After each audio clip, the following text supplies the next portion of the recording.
walked on campus, met all the coaches, and I honestly meeting the coaches, I was like, wow, like I could totally see myself living here, being around these people every single day.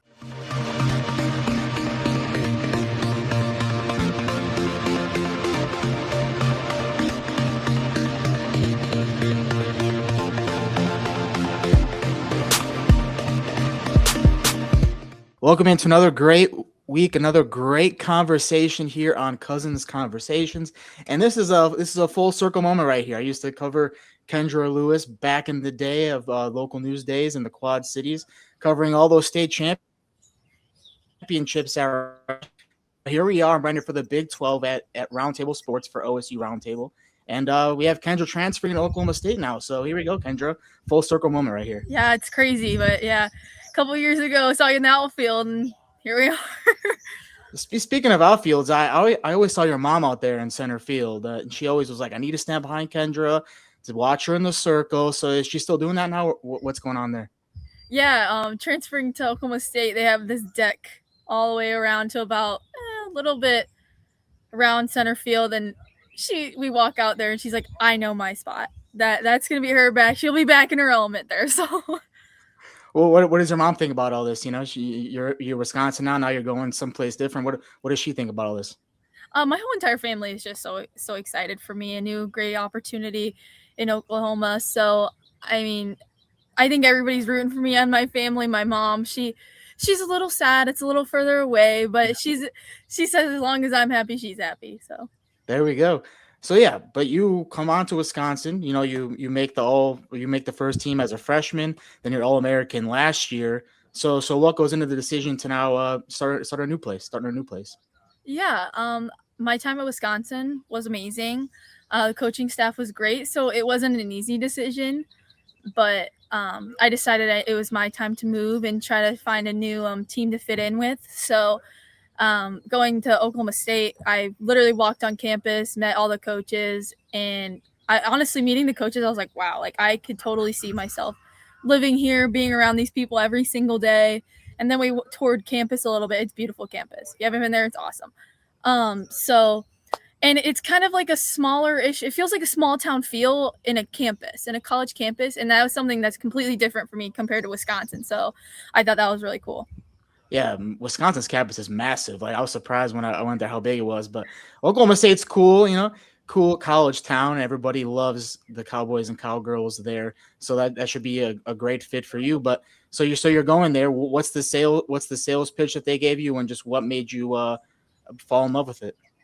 Yeah, like I said, the whole entire coaching staff was amazing. I didn't get to meet any of the girls because it's summer break, but from what I've heard, the team sounds amazing.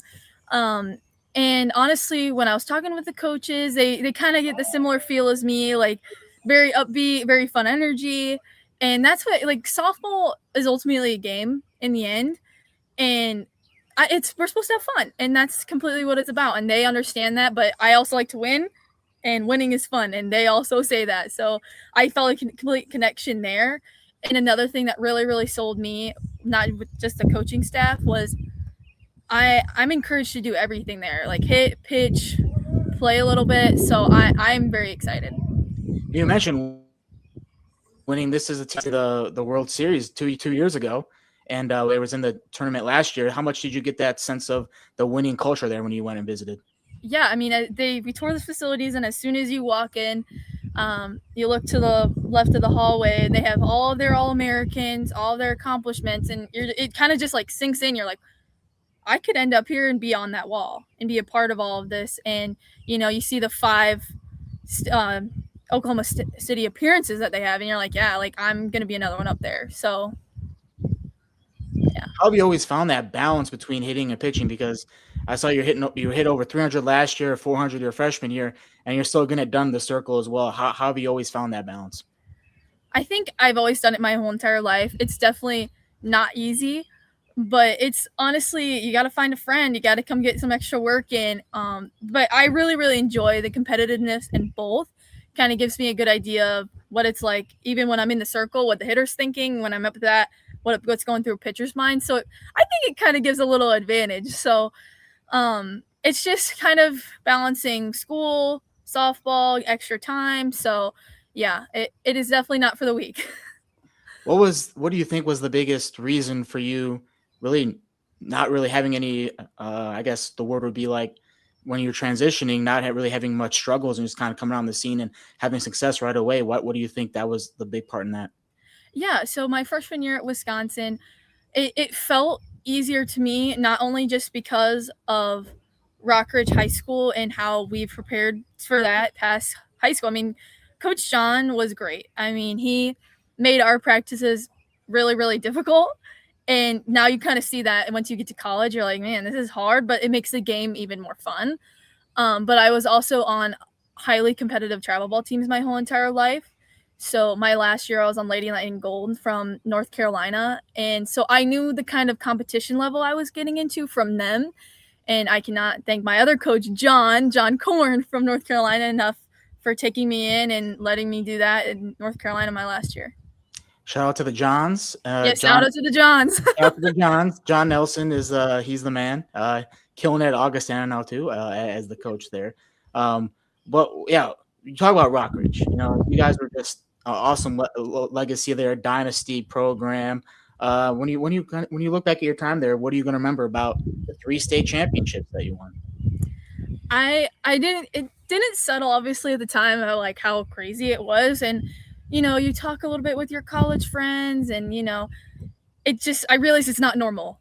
Normal people don't get to go to state every single year, let alone win state almost every single year.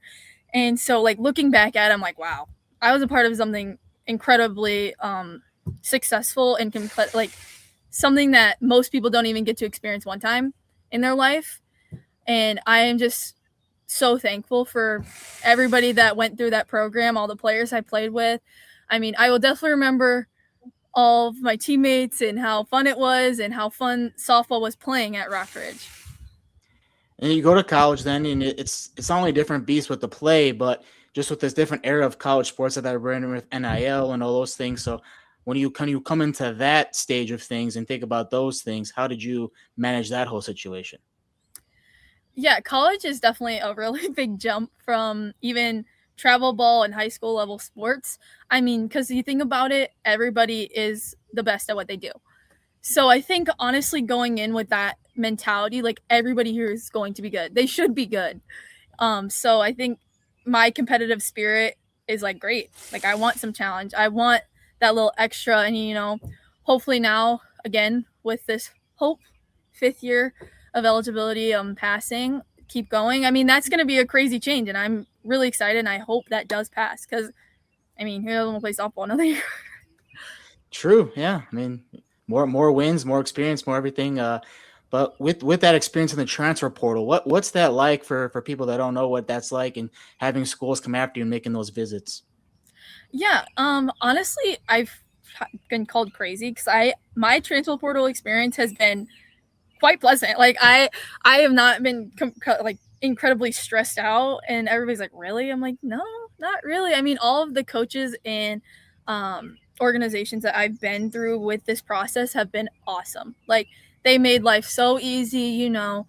I've been on a couple visits here and there. The traveling, a little crazy. I will say that was crazy. Like I'm sleeping on planes all the time, but you kind of just have to remember everybody is human, and no matter how awesome and national championships they have, how many everything. So I think that process for me was really easy. I wanted not really easy, but it was easier than the first time, I should say, because now that you have a little bit of experience, you know what questions to ask, you know what you're looking for. I can feel the right fit for me now that I know. So yeah.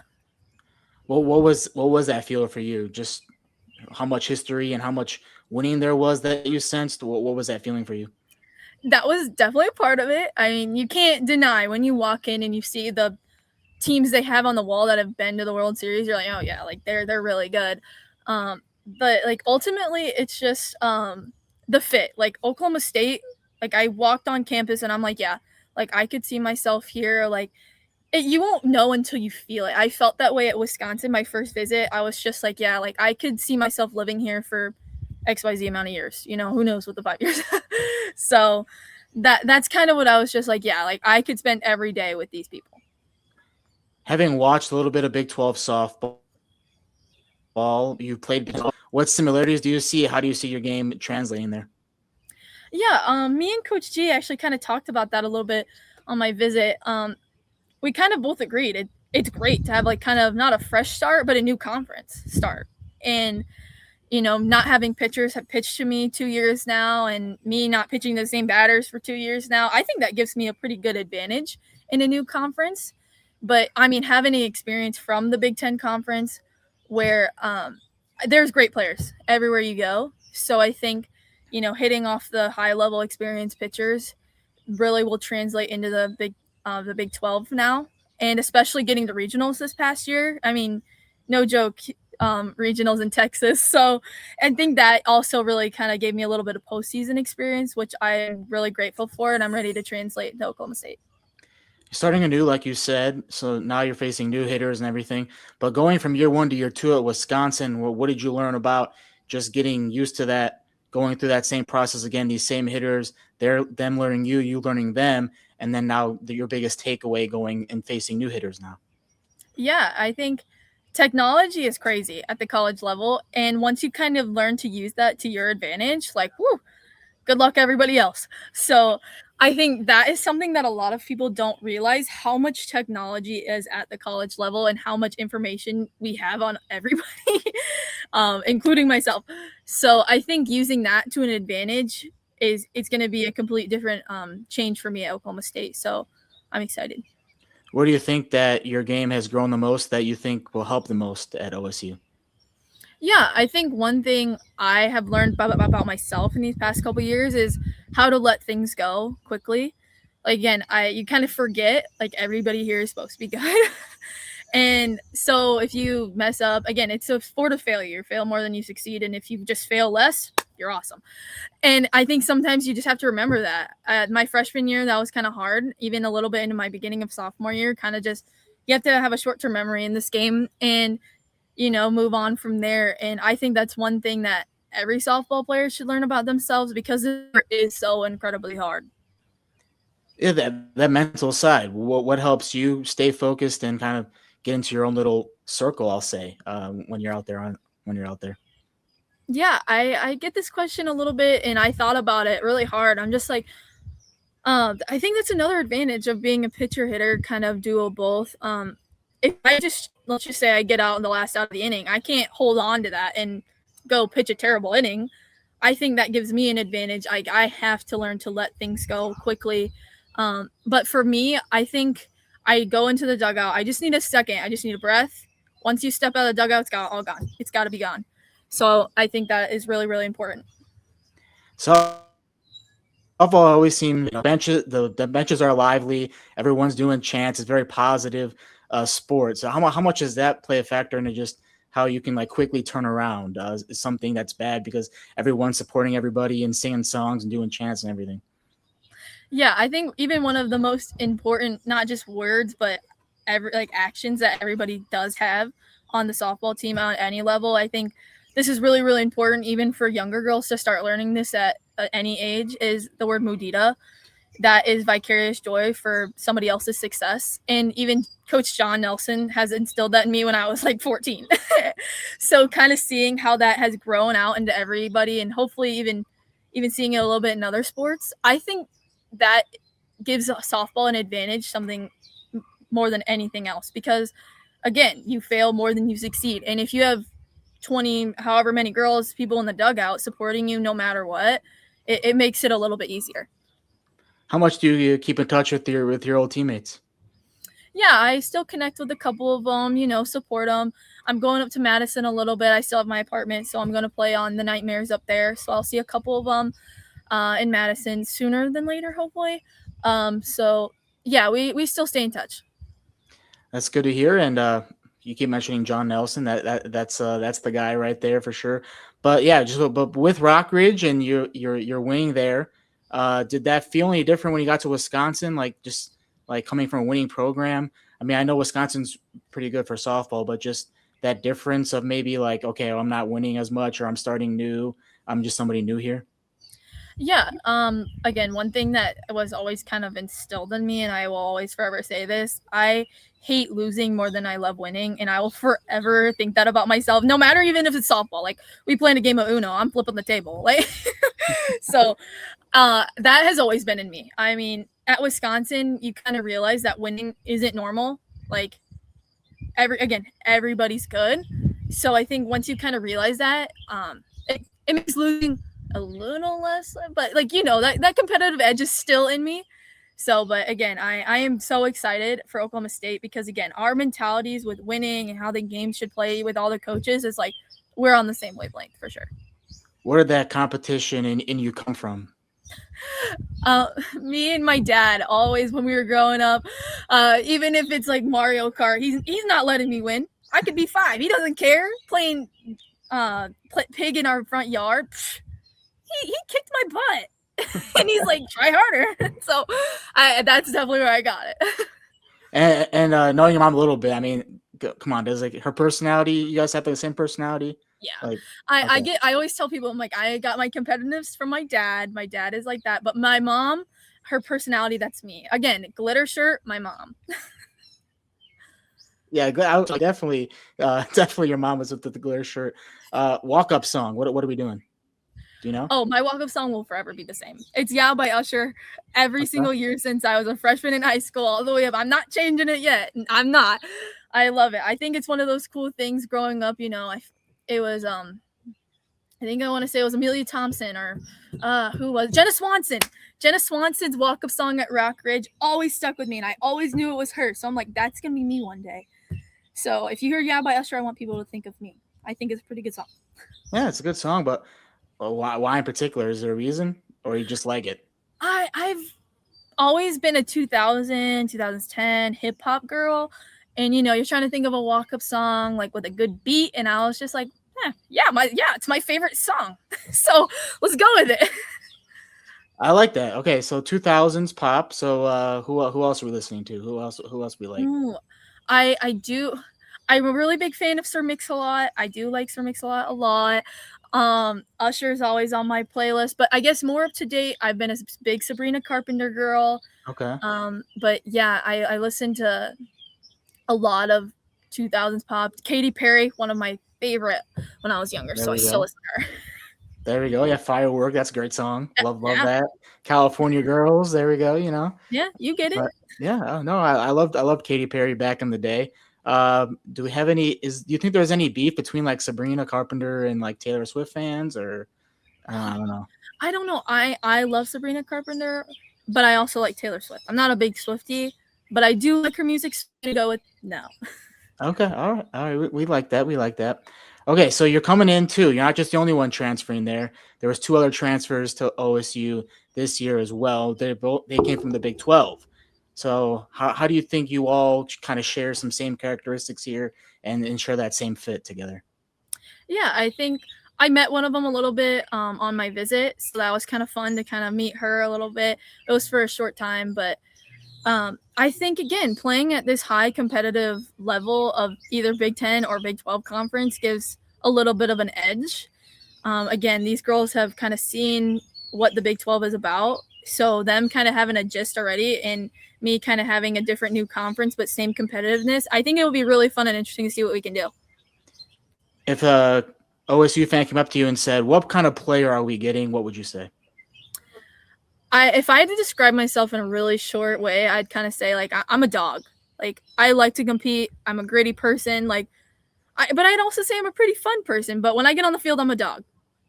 Okay, yeah, okay. DAWG. Yeah, thanks That's for that. Yeah, yeah. team chemistry. How do you see that going? Have you talked to new teammates? How does that reach out process go? Yeah, I think I have kind of connected with some through like Instagram and all that stuff, but I didn't get to meet any of them. But from what I've heard about them through the coaching staff and like what they all kind of do together as a team, and kind of connecting with them through Instagram and all the socials, I think it'll be really fun. Again, I think we all are very fun people and have this kind of creativity and excitement to us outside of softball when it comes to softball. it's like a flip gets switched. Everybody's really competitive there. It'll all benefit us too, because we're not just like competitive with other teams. It's competitive in the weight room and softball, like competing for a spot. I think it'll be really, really fun. Fun indeed, and also OSU is known for some great pitchers the last 2 years, especially. I don't know how much did you see Ruby play, and just what were your thoughts on her? Because I'm sure a lot of OSU fans will want to hear from you about that. Yeah, I actually got to meet Ruby this winter. We did a camp together, so even when I first met her, I'm like, ooh, like I want to be around people like her. Like she knows how to win, she knows how to carry herself. Like you could tell, like even just like her presence, like yeah, she's good. She knows it. Like she'll rock it for sure. And I think that's what's really special about her too, is how she carries herself and how she presents herself to everybody. And I think Oklahoma State fans will want to see that. Like again, it's a big community in Stillwater, so I think they want not just a competitor, but somebody that really knows how to present themselves to the community and work with them. Expectations now high. I use the word reload, not rebuild, with this team when I was writing about them, and all these additions, bringing you on and the other two as well. So when you talk about reloading, what do you see as like expectations or an identity for this team that you're seeing? Yeah, like me and Coach G kind of talked about, like the goal is to make it to Oklahoma City. Like that is the end goal. And again, that's something that little girls can dream about all the way from the age from they're like this big. And again, like kind of even seeing like, yeah, this is possible. Like we're gonna make that happen. We're gonna grind it out. So the expectations are pretty high. And again, I think reloading with this squad will be pretty I won't want to say simple, because again, like everybody that makes it to Oklahoma State is good. No matter what happens, no matter where you're from, everybody's going to be good there. And that competitive kind of spirit of pushing each other to get to the same end goal is very prevalent there. So Between now and the time you go there, what's the rest of your off-season summer look like? yeah, so I'm going to be with the Nightmares a little bit, playing with them for 7 games. So that'll be fun. I have Bayla Bogner, my high school catcher. She's gonna be my little catching buddy. I'm like, I know you graduated, but please will you still catch me? So hopefully she'll be with me, working with me a little bit. I am kind of assisting coaching with Durant High School in Iowa, so I'm really excited for that. All those girls are amazing. I did it full time last year, but again, Coach Rich out there, he was my hitting coach when I was like 8. So I reached out to him. I'm like, hey, I'm gonna need some more ground balls. I was an outfielder all my time at Wisconsin, and I want to make it back into the infield. And he's like, I gotcha. Like, let's do it. So I have a big community of that will support me here, and I really feel it. And I'm really, really excited to jump back into softball. Always working, and people might not know. Yeah, Iowa plays softball and baseball in the summer. Yeah. So there we go. One of the only state in the whole United States to do that. So there we go. You want to watch Durant? Maybe I'll be there. Yeah, there. Yeah. I mean, they went to the state tournament last year, I think, or yeah, they did. Yeah. They did really, really good. Yeah. So there we go. So you'll see Kendra there if you're out trying to do it again. And okay, so last question: is there any particular thing that you think that you want to accomplish before you go there, or working on, or something that you're looking forward to most? Yeah, I am really, really like wanting to zone in a little bit on my pitching, and kind of get back a little bit more on the weightlifting side too, how that can kind of conjoin into my pitching. But yeah, I think that's one thing that really also drew me to Oklahoma State was their plan for me for pitching and what they want me to do. And kind of after they explained that, I'm like, yeah, like I'm going to really zone in on this summer and figure this out so I can come in and be an impact. Okay, so they give you kind of like a workout to do, or workout plans. Yeah, it's actually really, really cool. I'm going to Chicago to kind of figure out like this plan for me. It's really individualized, which I think is awesome. So I'm really, really excited to start that. That's cool. I like that. Personalizing to you. Is that something that you realize that's like different from high school? Is like the workouts and the different level of like nutrition and all those things? Yeah, again, like I can't stress it enough. The amount of technology and advancement college has, you're like, wow. Like if I were to take anybody from high school and do it right now, they'd be like, what the heck? Because there's like 20 million machines and hack attacks and everything else. I'm like, whoa. Like this is really, really cool and advanced, and it really grows the game. It does. So Okay, well, we'll leave on this because I've always been curious about this. Okay, people have said this about Rockridge sports. What is in the water in the Rockridge School District area? Why does every team just be as successful as they are? Yeah, I think one thing I can't even stress enough is the community at Rockridge and how they support each other. And honestly, just when at least my time there, and I know even from years prior, I believe even still now with Coach Josh Bogner, he does instill the same competitive environment. Again, practice is not easy, and I know that's still a thing there. I know it is, and it's not like there's a whole abundance of talent in by the cornfields. Granted, there is a good handful of talent, but they work hard. I know they're hard workers there, and they build and improve players, and I know that for a fact. So that's why I think Rockridge continually has success with their programs. It's not just how players are; it's how they develop people, not just into players, but into people as a whole. It was one of the only teams where I saw you doing sprints before the game even starts, like Yeah, along the outfield wall. I'm like, wow, okay, yeah, it was respect, serious. respect, yeah, respect. And here we are now. So now you're coming into the Big 12 after 2 great seasons at Wisconsin, where you were all first team Big 10 and All American this last year. Kendra, we wish you good luck in Stillwater and hope that your success continues as well. Thank you so much. Thanks for hanging out on Cousins Conversations.